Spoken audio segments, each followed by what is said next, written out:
Kronos overthrew his own father to end an age of suffering, and went on to rule over what the ancient Greeks themselves called a golden age, a period of peace and abundance. Humanity would spend the rest of its history longing to get back.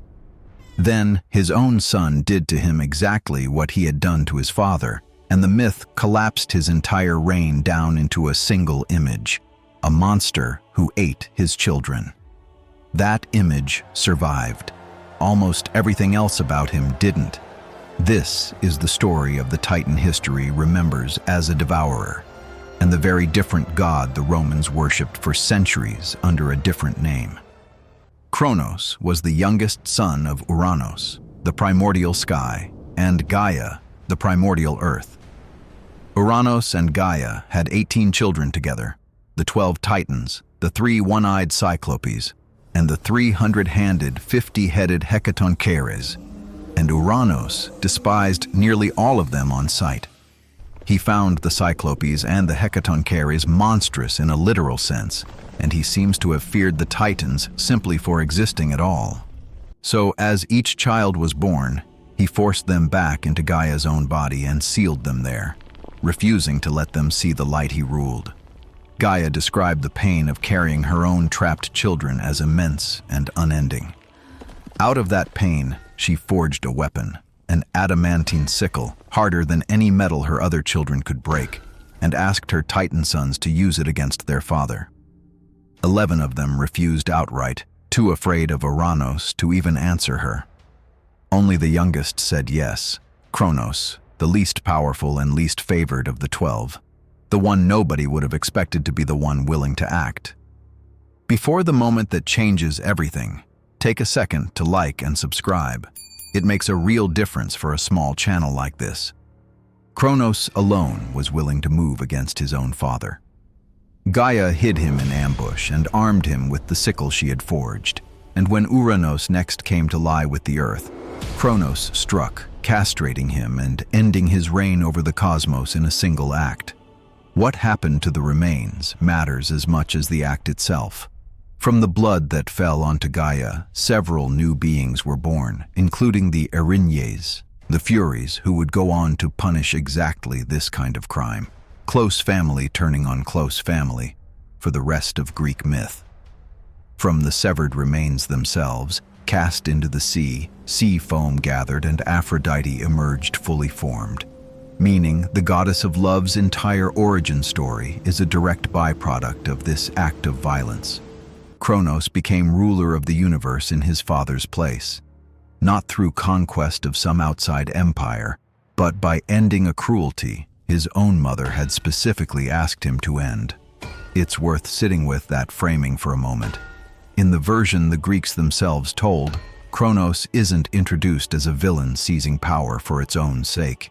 He's introduced as the one child brave enough to do what his own mother begged for. Whatever he became afterward, that's how his story starts. What followed, according to Hesiod's Works and Days, was the first and best of the 5 ages of man, the Golden Age. Hesiod describes it with open reverence, humans living like gods themselves, free of toil, grief, and old age, feasting on what the earth provided without needing to plant a single seed. No war existed yet, because there was nothing scarce enough to fight over. When death eventually came for these first humans, Hesiod says it came gently, like sleep overtaking someone mid-conversation, not as a punishment. It's a detail modern retellings almost never include, because it complicates the version of Kronos everyone already has in their head. Ancient sources aren't ambiguous about it.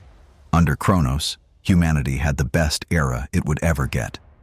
Kronos married his sister Rhea, and together they had 6 children: Hestia, Demeter, Hera, Hades, Poseidon, and eventually Zeus. But Kronos had inherited more than a throne from his father. He'd inherited a prophecy. Both Gaia and the dying Ouranos warned him that one of his own children would do to him exactly what he had just done to Ouranos. Faced with the same warning his father once ignored, Kronos didn't ignore it. He just answered it the only way he knew how, by repeating the pattern in his own key. As each child was born, He swallowed them whole and kept them alive inside himself, believing that as long as they never left his body, the prophecy could never be fulfilled. 5 children in a row disappeared this way: Hestia first, then Demeter, Hera, Hades, and Poseidon. Each one swallowed the moment they were born, with Rhea forced to watch it happen 5 separate times before she finally decided she wouldn't let it happen a 6th. We've covered this next part in detail already in our Zeus episode. Rhea, unwilling to lose her 6th child the way she'd already lost the first 5, gave birth to Zeus in secret on Crete and handed Kronos a large stone wrapped in swaddling cloth instead, which he swallowed without a second look. That stone would later be set up at Delphi as a sacred marker, a physical object people could travel to see, standing proof of the exact moment Kronos was fooled.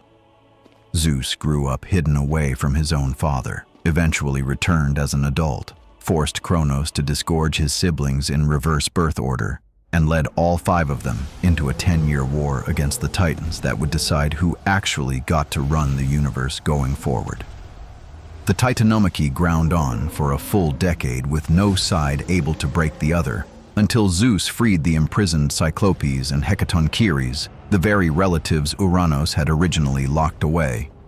In gratitude, the Cyclopes forged Zeus his thunderbolt, and the 100-handed Hecatoncheires hurled rock after rock into the Titan lines faster than any army could withstand. That was the turning point. Kronos and the Titans who'd fought alongside him were defeated and cast down into Tartarus, the same abyss his own father had once used as a prison for Kronos' siblings, now repurposed to hold Kronos himself. The son who feared repeating his father's mistake had, by the end, repeated the exact fate that mistake earned him. Notably, not every Titan shared that fate. Several who refused to fight alongside Kronos, including Themis and Oceanus, were spared imprisonment entirely, which is part of why some Titans went on to have long careers of their own after the war ended, instead of vanishing into Tartarus with the rest of their generation. Here's where the story genuinely splits. Greek myth left Kronos imprisoned in Tartarus and largely villainized from that point on. But when the Romans adapted him as Saturn, they didn't inherit the Devourer at all. They inherited the Golden Age. Saturn was worshipped as a beloved god of agriculture, sowing, and the abundance of that same first perfect era Hesiod described.